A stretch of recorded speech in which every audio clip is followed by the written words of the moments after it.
Hello, everyone. Welcome to Cinema Mancuso, and this is Notes on the News. I'm Peter Mancuso, and this is the show where I break down the biggest stories in film, media, and entertainment and give you my thoughts. If you're watching live tonight, super happy to have you. If at any point during the show you have any comments or questions about any of the topics I cover, feel free to drop them in the chat. I'll try my best to keep an eye on it, and hopefully we can kind of have a conversation going. If you're watching this after the fact, still super happy to have you. Make sure that you subscribe so you don't miss these live streams. They're every Monday at 6 o'clock. So yeah, why don't we just jump right in and get started? So let's take a look at the box office from this past weekend. Total gross domestically for the weekend was $86 million, so it was about a 37% drop from last weekend, which was semi to be expected since Godzilla x Kong, which still is here at number one, as you can see, made so much money last week that it's not surprising that the whole box office would kind of drop a little bit, but there was a drop, right? So in terms of things opening this week, so at number two, so not even taking number one spot, at number two we have Monkey Man, the Dev Patel kind of action film that was originally going to be a Netflix film, and then they were going to cancel it, and Jordan Peele kind of swooped in and was like, no, I'll help distribute this in theaters or whatever. Only making about $10 million, and unless my projections that I found were wrong, it was projected around $13 to $21 million. So this is definitely a little disappointing.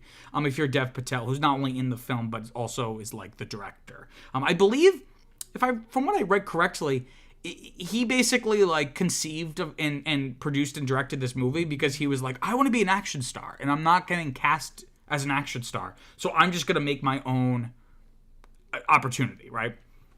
But, hasn't... Again, like I said, kind of fell below those projections, so that's a little disappointing. It was made for about $10 million, and it's grossed about $13 million worldwide. So, like I've said before, usually you need to make about double your budget in order to break even because the budget doesn't include, like, advertising and marketing costs. So, again, it'll be interesting to see if maybe this gets some word of mouth and kind of continues on. But again, like I've been saying the past couple of weeks, like, now that we're in April, it started in March, but now that we're in April, it's just going to get very crowded in terms of not only just lots of films coming out, but like really, really big blockbusters. Like from April-ish to maybe July is like when all the really, really big movies of the year are coming out. Save for maybe like the Christmas season. So it'll be interesting to see if Monkey Man can build up enough word of mouth. A movie I really hope gets some good word of mouth is The First Omen, coming in at number 4, only making about $8.4 million, and it was projected around 8 to 13, so it just barely squeaked into those projections. I saw this weekend. This is like a prequel to the 1976 horror film The Omen, so this is The First Omen. And this was a surprise gem. I'm gonna write a review on it. You should all go check that out. At cinemamancuso.substack.com, but it was surprisingly really great, actually, and my Letterboxd review was Catholic horror is the best horror, and that is so true. It's not perfect, but it kind of just crosses off all the boxes that I need in a horror movie like this, so I found it really compelling, and hopefully it's able to do a little bit better in the coming weeks, but probably not, unfortunately. And I would love to see a sequel, but again, it probably won't do super well. It was made for about $30 million, right? So, Monkey Man was a little disappointing, but it wasn't as expensive. Whereas this, you're still much below that initial budget. And it's made about $17 million worldwide, so it has a long way to go to break even on that. And then also premiering this weekend, we had number 7, Someone Like You, bringing in about $3 million. I really could not find like any information about this movie. It seems to be like an adaptation of like a kind of trashy's the wrong word, but kind of just like a romance novel, like that you would find, like not Nicholas Sparks, but like maybe like one step below that, right? So that was something that opened up. In terms of films continuing this week, we, again, like I was saying before, staying in number 1, holding that first place spot in its second week is Godzilla x Kong, The New Empire, bringing in about $32 million for the weekend. So even though it held that first spot, it dropped like 60%. So, it's obviously everyone who wanted to see it, I think, has gone to see it, right? And also the word of mouth hasn't been like great in terms of like reviews and like fan reception. I think just general audiences are like, oh, that's fun, but it's not something that people want to keep going back to over and over. So far it's made about 135 million domestically, 361 million worldwide, off of a 135 to 150 million budget. So it's definitely crossed that threshold, like I've talked about, to kind of break even. It'll just be interesting to see how far can it go, right? This is not looking good in terms of just that initial drop. But hey, movies have big drops and then kind of hold steady. So who knows? We'll have to see. Also continuing this in its second weekend is a film, Wicked Little Letters. And if you watch this show weekly, you might be wondering, wait, this film wasn't even in the top 10. So last week. So how is it now at number 8? So it had a very limited opening. So a lot of times these indie films will open in just like 4 or 5 theaters for like an opening weekend or even a first couple of weekends, and then go wide, right? It'll expand its distribution. So this was originally only screening in like 4 or 5 theaters, and now it's in like over 1,000 theaters, right? So it was like it's like almost a 2,000% jump in terms of the amount of money that it made, and it jumped from 26th place to 8th, right? So it now is in the top 10.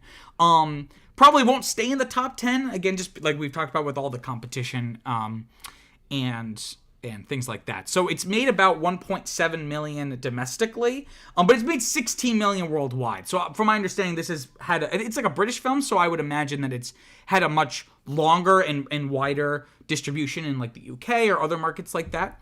It was made for about $13 million. So, this could end up being, again, films like this aren't made to make a shit ton of money. So, who's to say what kind of success it will have. Just a few other notes here. Films that have now gone past like that month and are still in the top 10. We have Kung Fu Panda 4 at number 5, bringing in 7.9 million for the weekend. It dropped from 4th to 5th, and only a 24% drop, so it's holding decently. It's made about 166 million domestically and 410 million worldwide, off of an $85 million budget. So this has definitely been a win for DreamWorks and Universal. Disappointingly, Dune last weekend, Dune, and for a few weeks now, Dune was at the top, and then Kung Fu Panda unseated it, and they've kind of been doing this, for the past couple weeks. Now we're back to something like this, where Dune is now below Kung Fu Panda at number 6, bringing in 7.2 million for the weekend, dropped from 3rd to 6th. 3rd to 6th, again, being knocked out by things like Godzilla and the Ghostbusters film and Monkey Man and First Omen, right? But so far it's made about 265 million domestically and 661 million worldwide, off of just a $190 million budget. So it's definitely made back its money. It'll just be interesting to see, and I feel like I say this every week, but this could be something that I don't know if we're going to see those huge gains anymore. Like at this point, like those domestic and worldwide totals are going to more or less be what they are in terms of like magnitude. But it'll be interesting to see if week after week it's able to still just bring in maybe like $5 million, $6 million. The way something like Wonka did, where it was in the top 10 for like 3 months, right? And I believe Dune at this point's already made more than Wonka ever did. In those, in those 12 weeks in the top 10, this has made more than that in just 6 weeks. So I could see this could maybe have some staying power.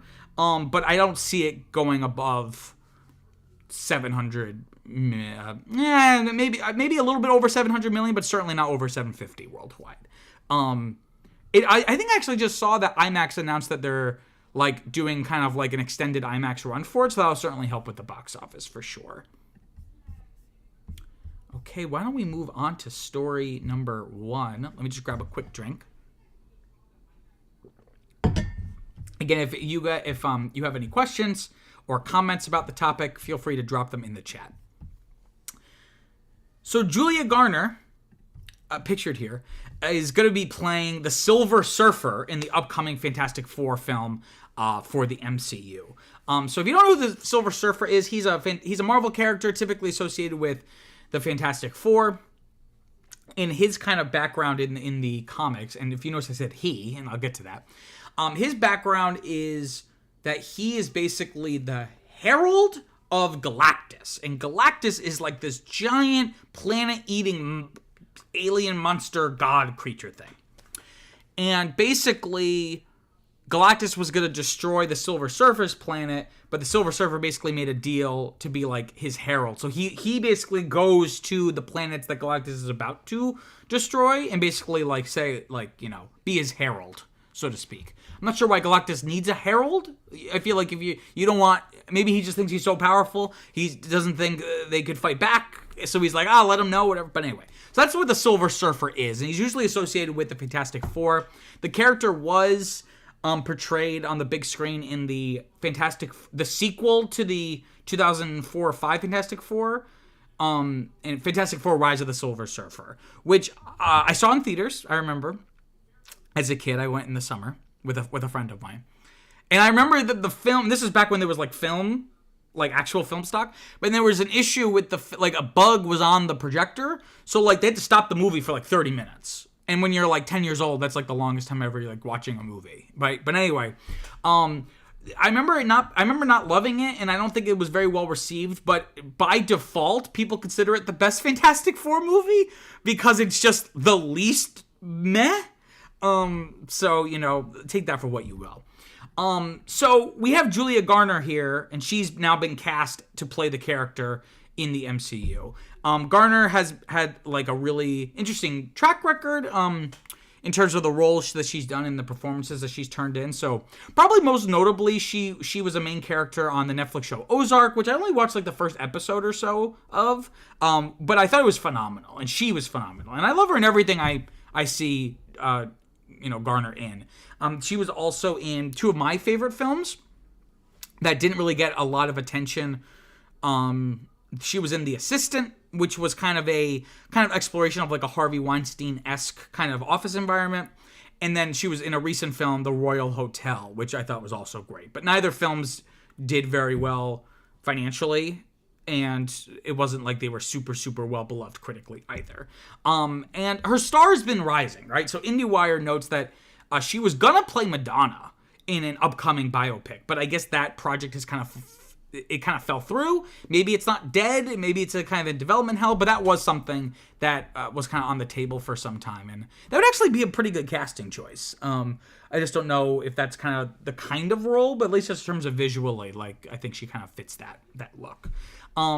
So this would be a gender-bending role, kind of, right? So typically, I know sometimes in franchises in the modern era, studios will kind of, will cynically gender bend or race bend a character, which I have no problem with, and I actually think could be really exciting. But my issue with it sometimes is that it kind of feels like the studios are kind of just throwing female actresses and actors of color kind of just like the scraps, as opposed to creating new and interesting characters for those communities.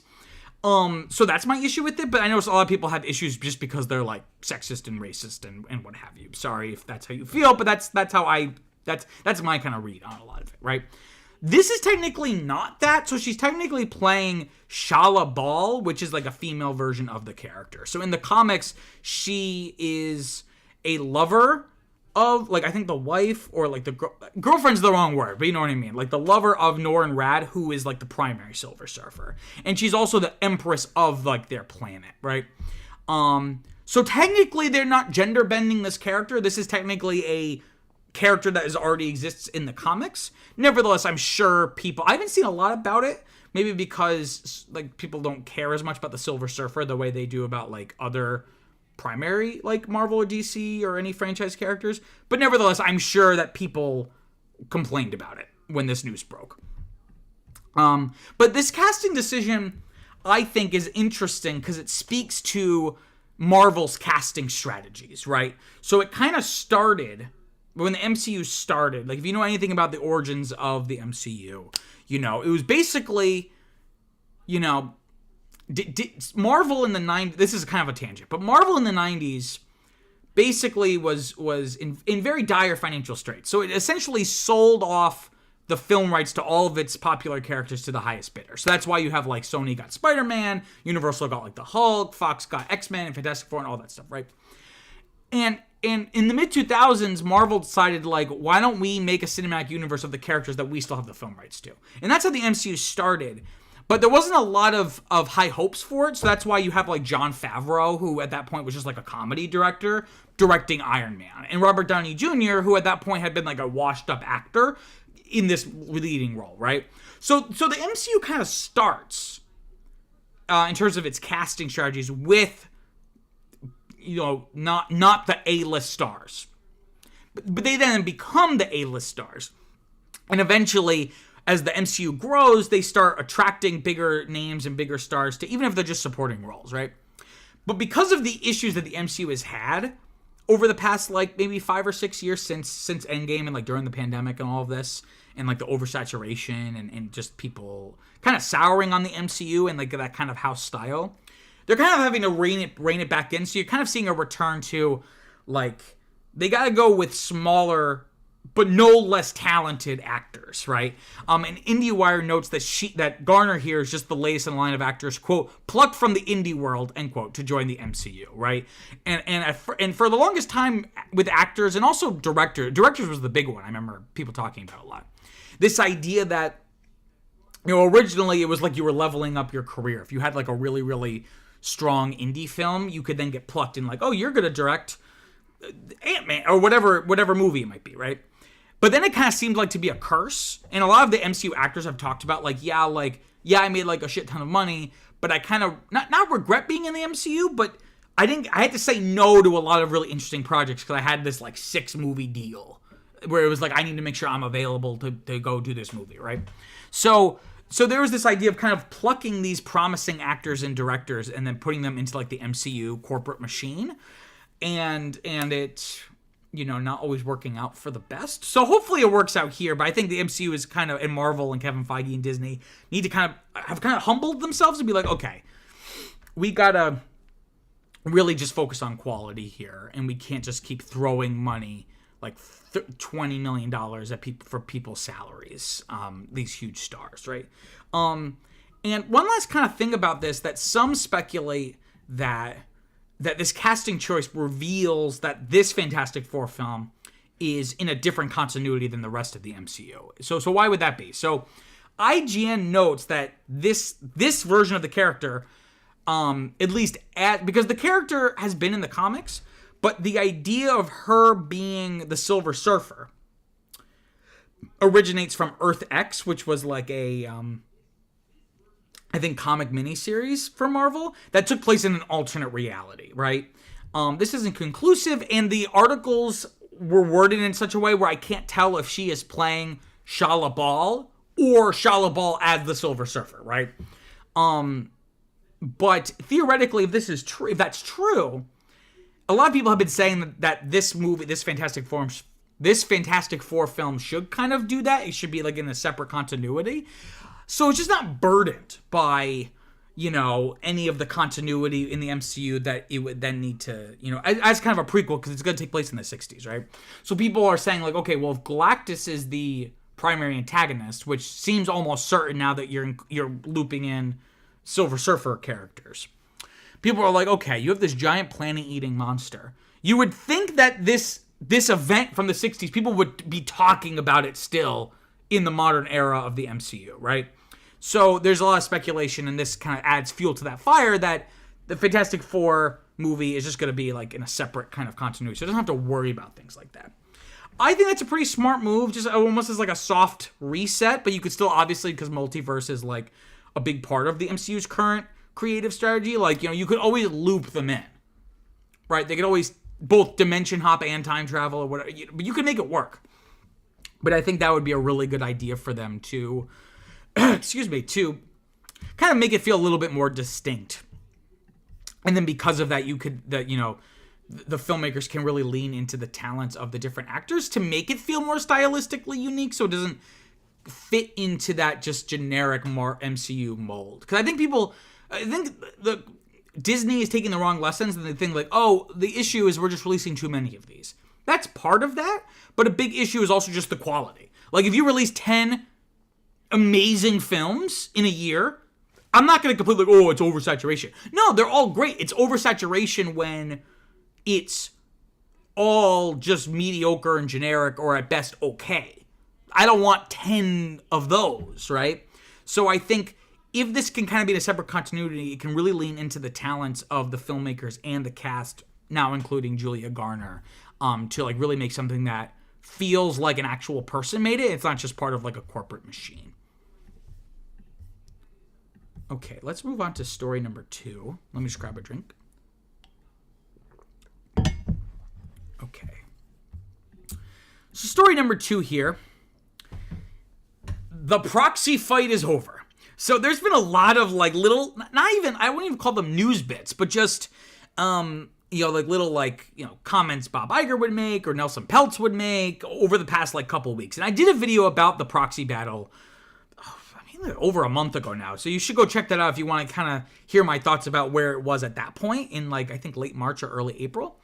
But I intentionally was like, I'm not gonna cover anything about this proxy fight until this shareholder vote happens, because it's just too much. And nothing really new is being contributed here. So, I just wanted to kind of wait and see how the dust settled. So Disney has officially won this proxy battle against Nelson Peltz's Trian Partners, as well as Blackwell's Capital. I really don't want to get all into the background of this proxy fight. Again, like I said, I have another video that kind of explains all that. But in short, a proxy fight is when someone buys up a lot of shares of a company. I believe exclusively publicly traded. I'm not sure if you could do a private proxy battle. Maybe you could. I don't know.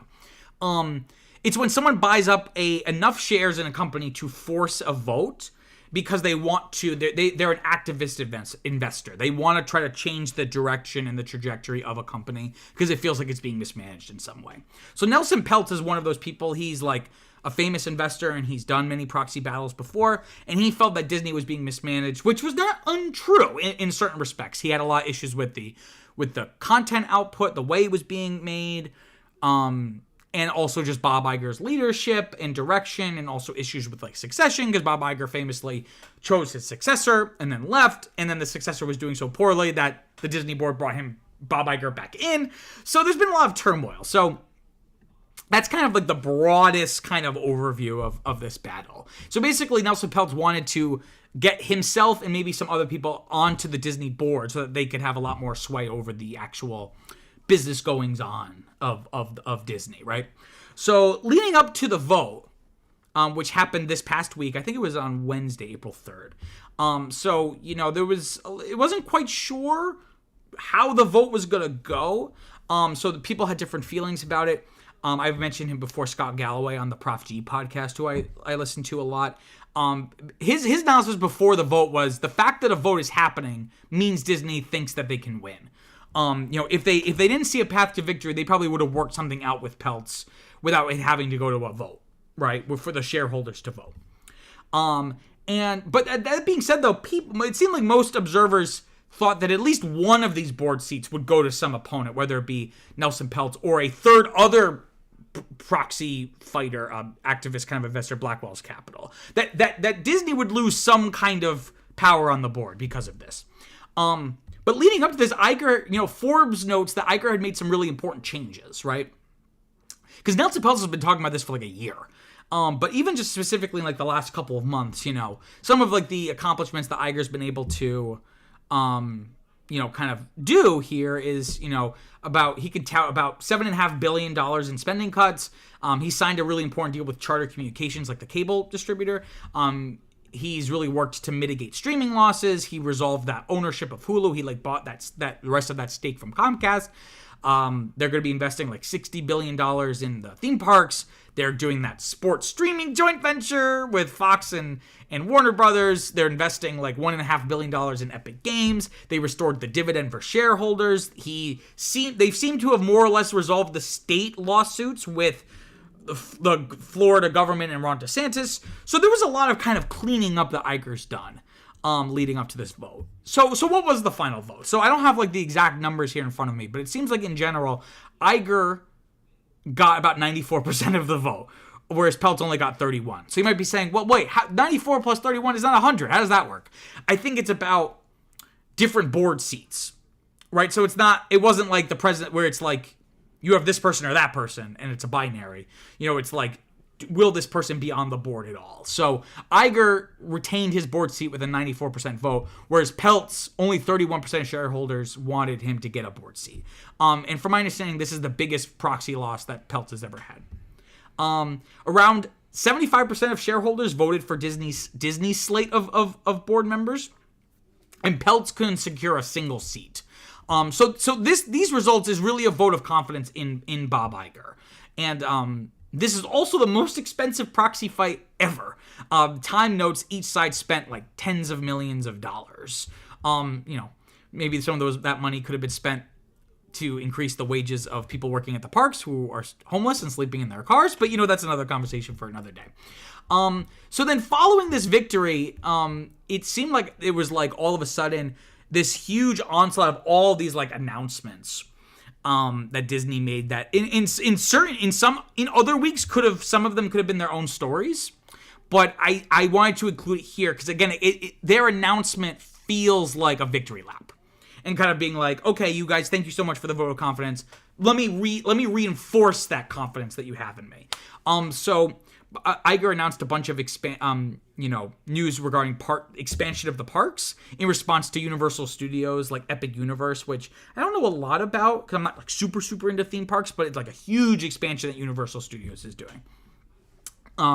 So some of these expansions that Disney's going to be doing is they want to do an Avatar themed land at Disneyland, so like what they have in Florida, bring it to California. They also want to do a Frozen themed land for Disneyland Paris.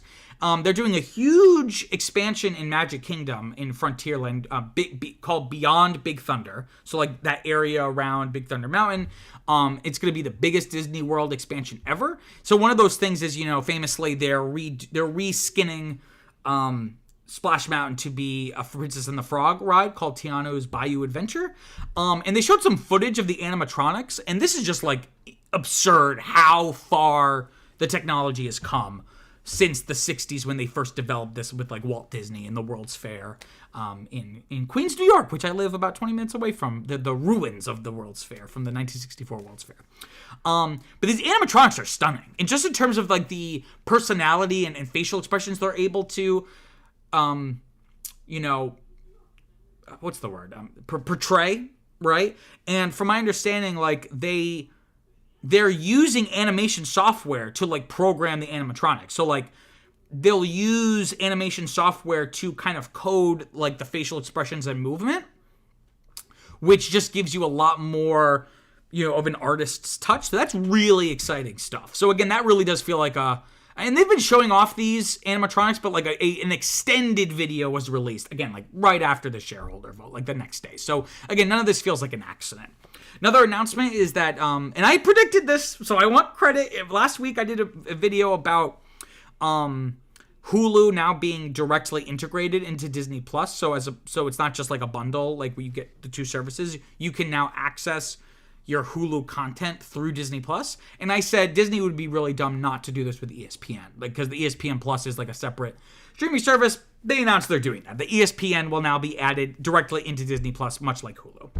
And then furthermore, another kind of larger announcement is that they announced release dates for a bunch of projects that they've announced, but they were just kind of amorphous projects. So they've announced release dates for The Mandalorian Star Wars film, Toy Story 5, Tron Ares, which is like the next installment in like the Tron franchise, which has more or less been dormant, for like over a decade now, as well as the live action Moana film. So again, all these announcements really feel like, furthering Iger's kind of strategic place, right? But what are Iger's next moves? So it's like, okay, you won this battle, but like, what do you have to do to win the war here, in a sense, right?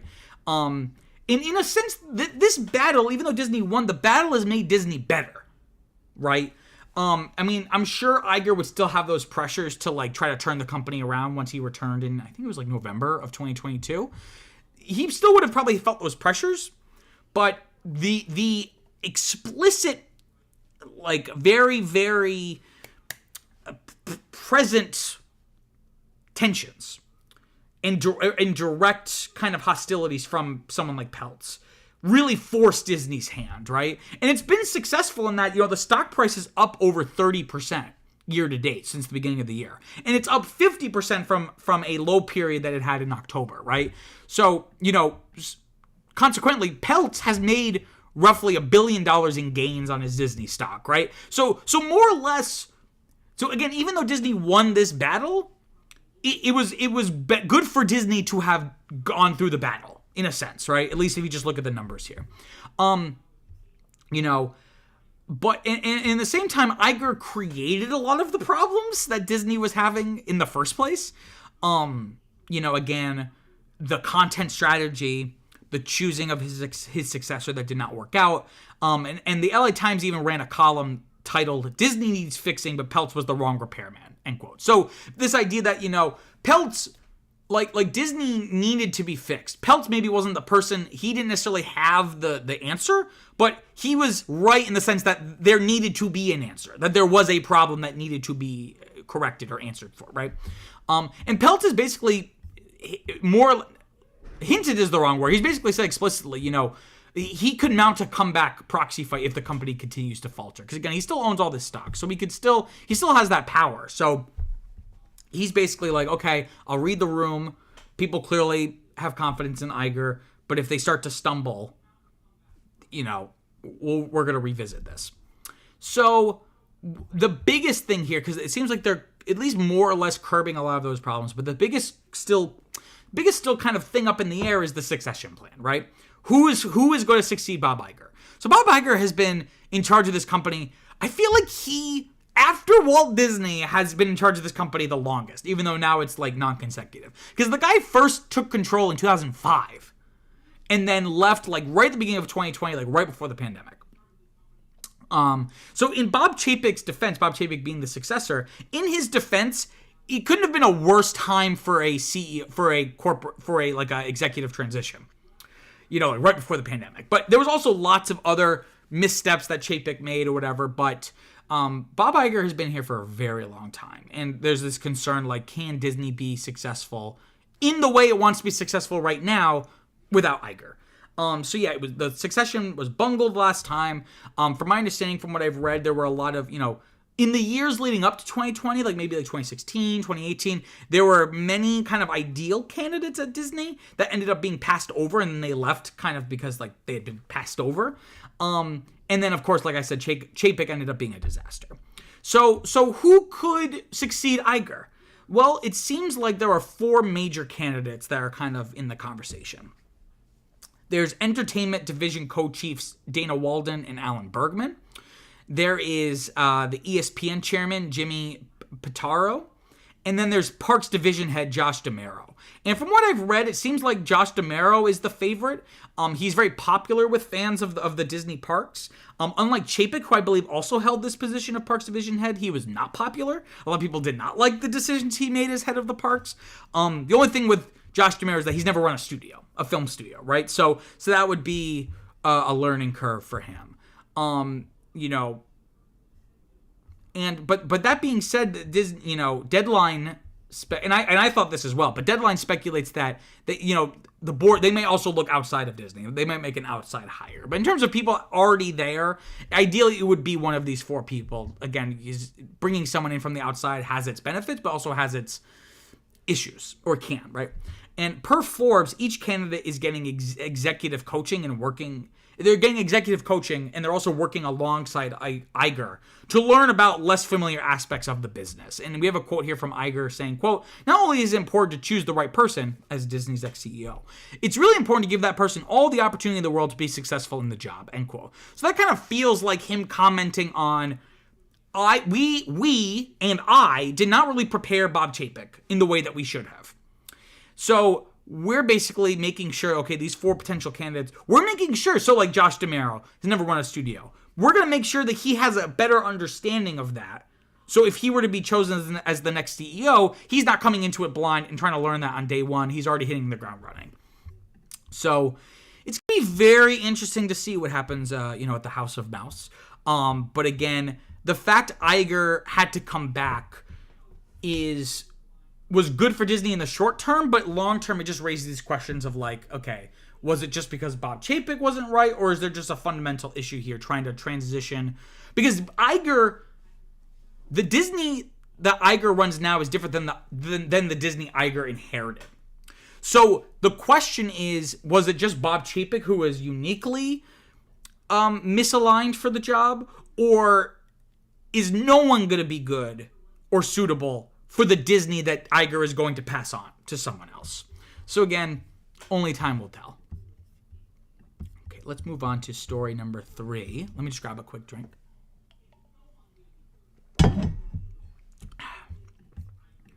Let's see how many. 4 concurrent viewers. Everyone watching, send this to at least one person that you know to watch. Let's see if we can get to 5 concurrent viewers. That would just make my day. That's how low my expectations are. Okay, so let's talk about story number 3. Roku has filed a patent to use signals from your HDMI cable to serve you ads. So how would this work? So let's say you're using a Roku TV, right? When you pause, let's say you're using, so right now when you use Roku, right, you have that, because I don't have a Roku TV, but when you pause, or you're just on like the thing, there's like the popular Roku City screensaver, right? And sometimes there'll be ads, right? And you see this on Fire TV too, like there's like the big banner at the top or whatever. But if you are using the TV to use an external device like a game console or like a Blu-ray player, you're now in a different input, right? So you're not seeing these ads, right? So Roku has developed this, supposedly has filed this patent to use the signals from the HDMI cable to serve you ads. So how would this work? So let's say you are using your Roku TV and you're playing, your Xbox, and you pause the game, or maybe you're using your Blu-ray player and you pause the movie to check your phone, get up and grab a snack or whatever you're doing. The patent details an ability to use the signals from the HDMI cable to determine that you're paused, so that then the smart TV could show you an advertisement, which doesn't really happen, if at all, on when you're again using an external device using the TV, right? And not only would it show you an advertisement, it would use automatic content recognition to detect what you're doing, so the ad will be relevant. So it's not just going to be relevant because Roku knows your viewing patterns from what you're doing using the apps, but even now, using an external device that theoretically Roku shouldn't be watching, or some would argue shouldn't be watching, will be like, oh, he's playing Halo, so let's use and then let's use that to serve him an ad, right? So obviously, if you're a business, this is a great idea. So again, it follows Roku's and other companies' attempts to monetize its audience, right? And like I mentioned that popular Roku City screensaver that people love. It now features ads for companies like McDonald's or like the movie, the Barbie movie or things like that. And Kotoku highlights an observation made by the tech newsletter Lopez.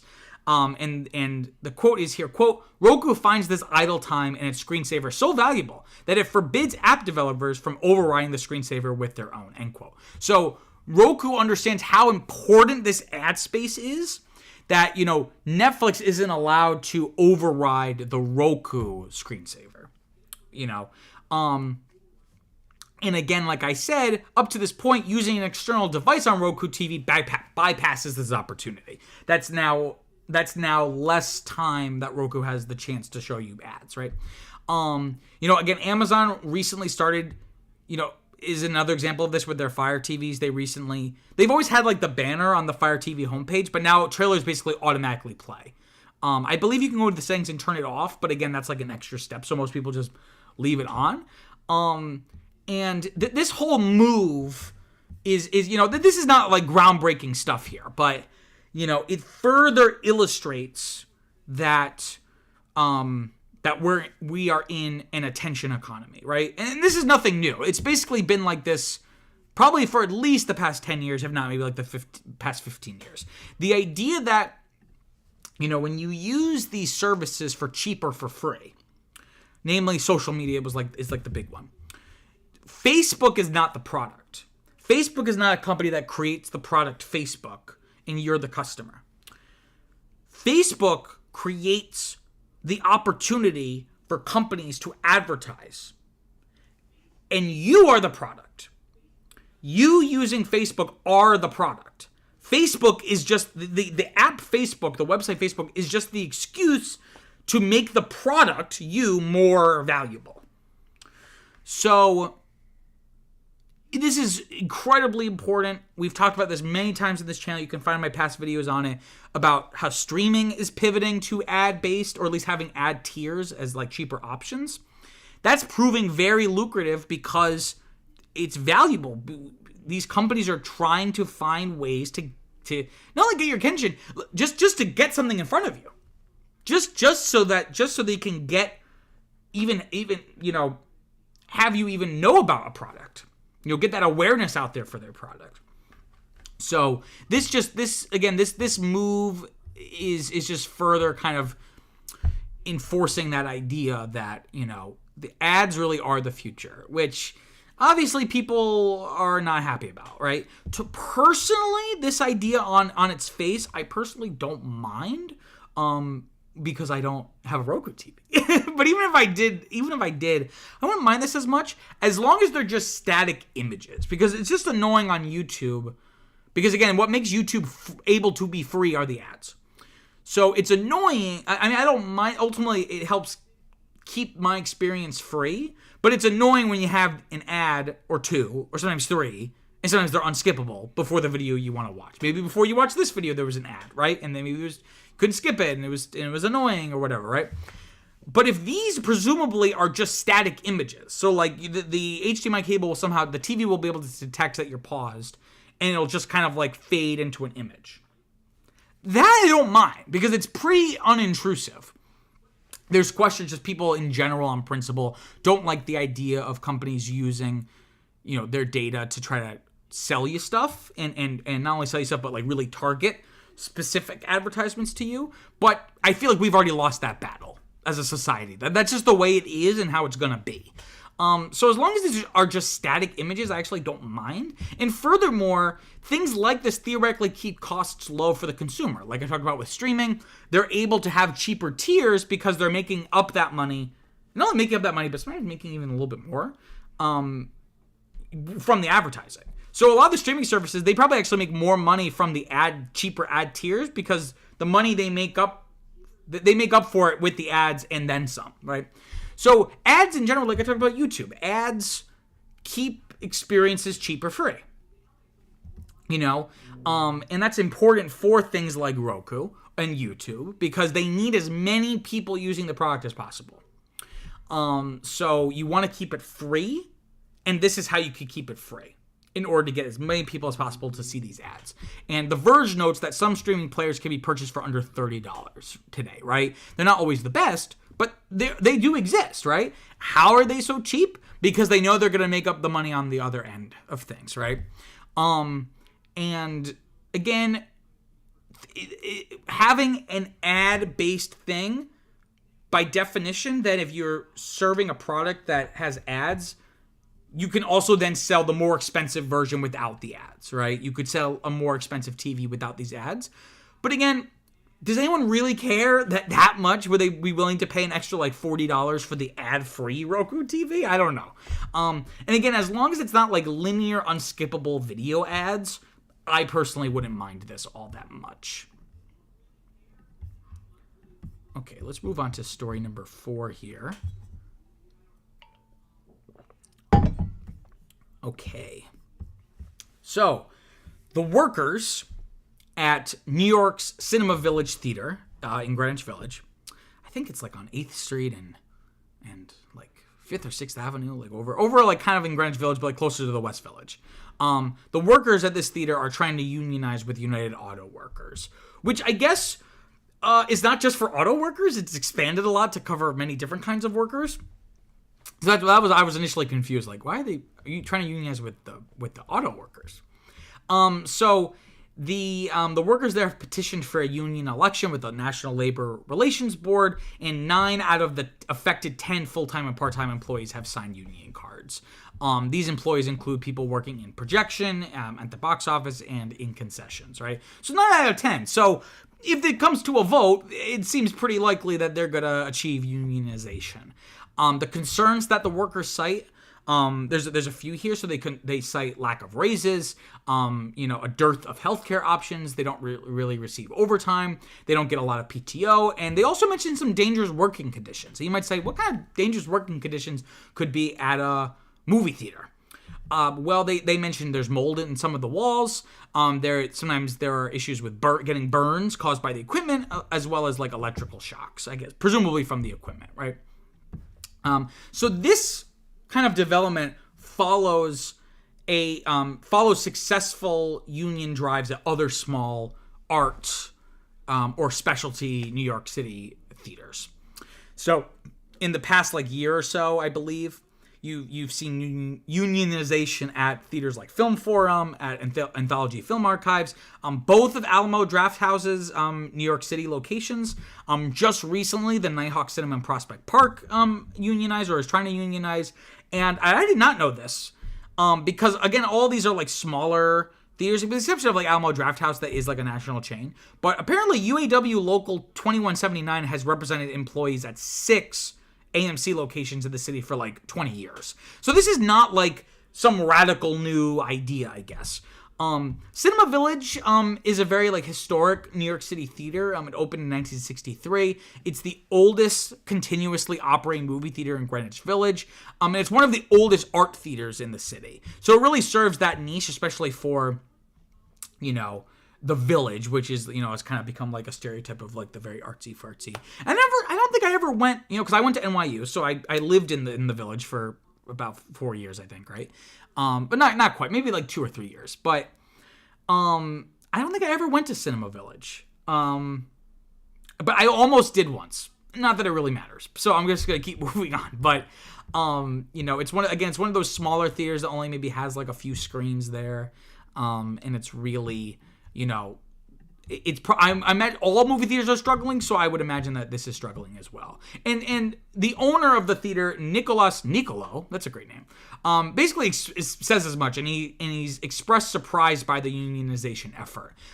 He said that the theater doesn't really drive a lot of income, so it's not from his perspective, it's not like a giant corporation that's making a gajillion dollars in profit and just giving it all back to the CEO and the C-suite and the board of directors, right? And he also notes that the theaters, it faces competitions from multiplexes and other national chains, right? But we have this quote here from him saying, quote, "I follow what is the New York law. That's what we've done for years. If things have changed that I'm not aware of course we're willing to listen. If there's some grievance of anybody, what can I say? We'll look at it in good faith," end quote. So he seems somewhat amenable, but he kind of just has this very well-meaning. And this is maybe a little judgmental on my part, but I'm just going to say it. He seems sincere and well-meaning, but he's kind of just what?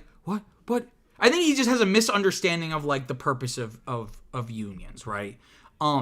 It's not, unions should not only exist because a company is making a gajillion dollars in profits, like I said, right?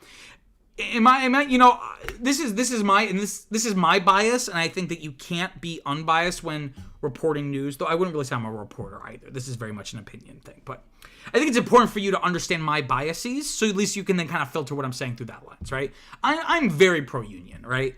I talked about it before. I'm very left-leaning, if you will, and ideally, employees own some of, if not all of, the business. Any business, right? Even if you don't own the workers own the means of the production. They don't have to own all of it. But I think a good starting point would be that, I've talked about in my personal life before with people. I don't think I've ever said it publicly, but we have minimum wage laws. We should have minimum ownership laws where by virtue of working at a company, you are entitled, and depending on the size of the company and how much money that they actually make in revenue, so it would be kind of adjusted based, so McDonald's is not getting the same, is under the same rules as a mom and pop thrift store. But ideally, by virtue of working at a company, you should be entitled to some kind of percentage, however small. It could be 1% of 1% of 1% of 1%, right? But it would be something, right? And because of that, unions usually rarely, if ever, are advocating for ownership of the business. So people think of unions as very radical and we're good. But the way I kind of see it, unions are more of a compromise, that they're a bad solution to a real problem. And they shouldn't just be for obvious professions, right? People think like, oh, well, yeah, sure, we should have unions for people working like in dangerous conditions, but like, oh, people at Starbucks, well, workers are workers. And I really feel everyone should be in a union if it's possible for them. So that way, you're stronger together than you are separate. By being able to bargain collectively, you're able to kind of leverage that power that you all have as a group, but neither of you have as an individual. And again, the owner seems well-meaning, and he seems like he's willing to look at it, but also if 9 out of 10 of them want to do it, and they've petitioned with the National Labor Board, there's not really much he can do about it without breaking labor laws, right? And, this first part of his quote here, it's like, I follow what is the New York law, and it's like, I heard this is maybe a little off color, but I heard a joke once that I find very apt when talking about things like this. The minimum wage is like the age of consent. People will follow it, but there's a lot of people who would, if it were lower, would do it lower, right? So it's like, yeah, you follow the law, but you don't pay people $15 an hour or whatever. I think in New York now it's $16 an hour minimum wage. So it's like you don't pay people $16 an hour because you feel like they're owed that. You pay that because that's the minimum amount. If the minimum wage was $12, you would pay them $12. So, it's like great that you are willing to look at it in good faith, but, it doesn't really, like, they don't need your good faith. It's something that they're entitled to, in my opinion. Okay, let's move on to story number 5. Shorter stories this week, but no less compelling. Give me just 1 second. Let me grab a quick drink. Okay. So we dropped from 4 to 2 concurrent viewers. I wanted to get to 5 and we lost 2. It's okay. I'll live. Okay. Story number 5. I've been talking about this a lot on this channel. I think I've done 2 different videos on it, so this will now be the 3rd kind of week of doing it. Paramount Global and Skydance Media have entered into an exclusive negotiating window, which would be like 30 days of exclusive talk. So it's like we agree not to see other people for these 30 days, right? And the negotiating window is to hopefully allow Skydance to acquire Paramount. So we've been talking about this for weeks. Paramount has more or less been for sale for months now, and Skydance seems to be the suitor that's rising to be like the most likely at this point now. So in this deal kind of reinforces that. So how would this acquisition work? So it basically would be in 2 steps. So here's a little business, know-how, if you will, or kind of inside baseball here. So Skydance would first acquire National Amusements, which is a national. Let's go to Wikipedia and see how does Wikipedia define National Amusements? It's an American movie theater chain. So I believe they own Showcase Cinemas, which is like the when I was growing up in Rhode Island, that was kind of like the main local movie theater chain. But it's not just local; it's like all over the country and the world. But that was like we didn't have like AMC or Regals. So National Amusements is privately held by Sherry Redstone of the Redstone kind of family. And National Amusements owns about 10% equity stake in Paramount, but of 77% of the voting shares, right? So it basically it basically controls Paramount. National Amusements is a private company, again, held by Sherry Redstone. But Paramount is a public company. So there's this so because of that, that's why you need these 2 steps. So first, Skydance would have to acquire National Amusements from Sherry Redstone. And then Skydance would then need to acquire Paramount Global, which again says publicly traded. This would be necessary to merge the production companies. The company would still remain publicly traded, but Skydance would gain a massive ownership stake despite it still being publicly traded. So that would kind of have to be the maneuvering. So who is Skydance? What is Skydance Media? So it was a production company founded by David Ellison, who is the son of multi-billionaire Larry Ellison. So it kind of explains where he got the money from to create this production company. I think it was like in the early mid-2000s that Skydance was formed. It has a pretty impressive library of films that it's produced, many of which being Paramount films. So most of the recent Mission Impossible films and Top Gun Maverick were co-produced. Usually some other studios were involved as well, but co-produced by Skydance Media. So they already have this relationship that they've been developing for like 20 years at this point, right? And like I mentioned before, Paramount has been the focus of a potential purchase for months now. So Byron Allen, who is like a media mogul, made an offer to buy it. There was talks that maybe it would merge with Warner Brothers. Most recently, Apollo Global Management, which is like a private equity firm, made an $11 billion offer to buy just Paramount Pictures and nothing else. And so, but among all of those, again, Skydance seems to be Sherry Redstone's ideal option for a few reasons. So number one being that, again, it would keep the assets together. Like I said, Apollo wanted just to buy Paramount Pictures, but Sherry Redstone feels that keeping all the assets together is a better value proposition for a sale. That, selling them individually would not get us as much money as selling them as a big group, because by having them all, that's better for the acquirer, right? And also Variety notes that Redstone wants to preserve the media empire her father, Sumner Redstone, built. So she doesn't want to take this thing her father spent like 3 decades building and kind of just sell it for parts, right? And then Variety also notes, so the other reason why Skydance would be ideal, and I kind of alluded to this, that, Paramount and Skydance have been partners for more than 10 years. I would say even longer than that, but maybe not, but they have that relationship. And it's important, but among all of this, again, the fact that there are multiple potential buyers and sellers and all this stuff, it's created a lot of uncertainty. And that uncertainty has sent the stock price like right into the toilet, right into this downward spiral. Being downgraded by lots of analysts, but it did rise about 15% with this announcement. And supposedly, Apollo, again, that private equity firm, who just wanted to buy Paramount Pictures for $11 billion. They later then came back to Paramount because Sherry Redstone was like, I don't really want to do that.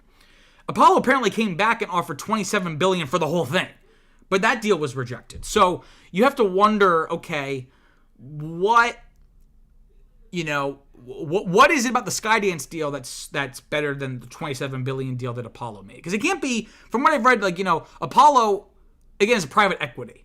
So they have plenty of money, and they have plenty of ways to get more money. So there doesn't really seem to be a lot of concern. Like, they don't want to enter into this deal with Apollo because maybe they'll back out, whatever. From what I've read, Apollo has never had an issue like that where they backed out of a deal because of issues with financing, right? So again, why would Sherry Redstone reject this deal? Again, for all the reasons I said before, that might make it worth it, despite that price point. Or Skydance might be putting up a lot of money. Maybe it's putting up more than 27. Or again, like I said, maybe it's putting up less. Maybe it's putting up 24 or 5. But Sherry feels that what they're losing in that money, they're gaining in, giving it over to someone who has an affinity for Paramount. They've had that relationship for years. And there was this analysis from New York Times writers Benjamin Mullen and Lauren Hirsch saying, and here's a quote from that article saying, quote, "Is the deal under consideration good for all shareholders or just Miss Redstone?" End quote. So, if again, it's a publicly traded company, so you could buy stocks of Paramount right now. And if a deal were to go through, you would then get paid for your shares at a premium for whatever the current stock price is at that time of sale, right? So what these New York Times writers are kind of addressing is, Redstone would get extra premium on her shares because she has like that controlling interest. So the question is exactly what they said. Is this really going to be the best deal for all shareholders as opposed to like the Apollo deal? Or is it just the best for Sherry Redstone, right? And again, I've said this in my other videos on this potential Paramount sale, which you should go check out because it gives you a little bit more insight. It's a weird kind of gray area here because Paramount seems to be, like I said, in the toilet. Again, the stock price has dropped. It's been downgraded by analysts.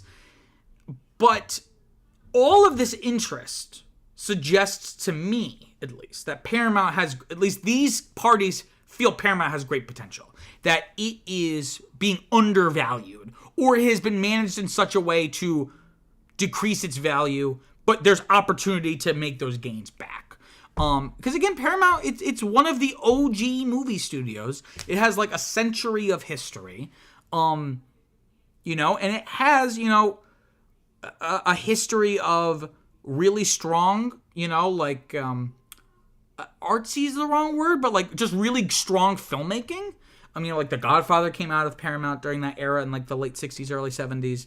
But it also, if you're just being cynical and corporate, it has properties. It has access to, let's actually, hold on.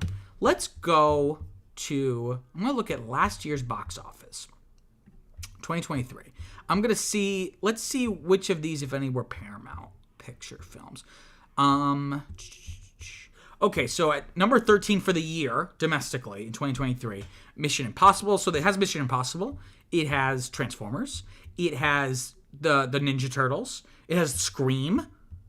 It did the Dungeons and Dragons film, which didn't make a lot of money, but I think a lot of analysts felt that was because of the where it was placed. It was released like right after the Super Mario Brothers animated movie, and that was like really dumb. And let's see, they do Paw Patrol, because again, Paramount also has like Nickelodeon, so it has all of those assets. Oh yeah, Nickelodeon, MTV, what is it? BET? No. BET, Comedy Central. Like, it has a lot of great assets. It just needs to, they just need to know what to do with it. Because, again, the Mission Impossible movies people love, and also Top Gun, Maverick, which I think was like one of, if not the highest grossing domestic film of that year. Right? So there's a lot of potential here. They just need to get in a situation where they can like capitalize on that potential, right? Okay. Let's start kind of wrapping things up. Let's kind of look ahead. Let me just grab a quick drink first, actually. Okay. So the only big release coming out this week is Civil War, Alex Garland's newest film. Alex Garland being the director of Ex Machina and the writer of 28 Days Later. This is about like a hypothetical civil war in the United States, directed by and written by a British guy. I'm cautiously optimistic about it. Like the premise on paper sounds interesting, but just from the trailer, it seems kind of hacky and tacky. And like doesn't really understand American politics. Like it'll be like Texas and California have united for, and I'm like, that makes no sense at all. So, but maybe it could still be a good film. It's about like these journalists covering the war. So it's projected to make about 15 to 23 million. So it'll be interesting to see if it is able to actually pull that out. And then, so this is the part of the show now where I highlight the best film I watched this week. It could be a film I've watched a million times. It could be a film I watched for the first time. It could have been a new film. It could be a film that came 100 years ago. Whatever I watched this week, whatever my favorite film from the week was, I want to give it a shout out here. And I kind of alluded to this earlier in the broadcast, The First Omen. Again, really, really great. I think it's going to be very underrated, and it's a shame. And this ending kind of sets up a potentiality for a sequel that, unfortunately, because I don't think it's going to do very well at the box office, I don't know if it's ever going to get that sequel, which is a shame. But this was a really great piece of Catholic body horror. So if you're into that kind of thing, highly recommend. Okay, I just want to give a few quick shout-outs before wrapping up. So this is not my only YouTube channel. I have another channel where I cover topics related to film and media entertainment in a more written video essay format called Peter Squared. And the video we have up is called A Closer Look at Frozen, where I take a closer look at the Disney film Frozen and look at everything that went right, what went wrong, and everything in between, using these two like cartoon versions of myself as like a younger and older version of myself. You can find the link in the description below. It would really be great if you could check that out. Also want to plug the podcast I do with my fiance Viviana called Now That's Why I Call a Franchise. Each week each season we pick a film franchise. So each week we go through each film in that franchise, every installment, the good, the bad, and the ugly. Right now we're doing the Batman franchise. We're almost done. We just released our episode on The Batman, the Robert Pattinson 2022 film. So if you want to go support that, you can find the link in the description below. You can also find us, as you see here, wherever you get your podcasts. You can also find it on YouTube if that's where you prefer to listen to your podcasts. And then finally, I want to plug Cinema and Q. So it's not just a YouTube channel. It started as and still is a Substack newsletter where I write more formal written reviews of newer films coming out in theaters. It would be a really huge help if you go check that out. in the description below, or you can find it at cinemancuso.substack.com. Thank you so much for watching. If you could please leave a like if you haven't already. It doesn't really matter to me, but it helps with the algorithm. So please, I implore you to leave a like.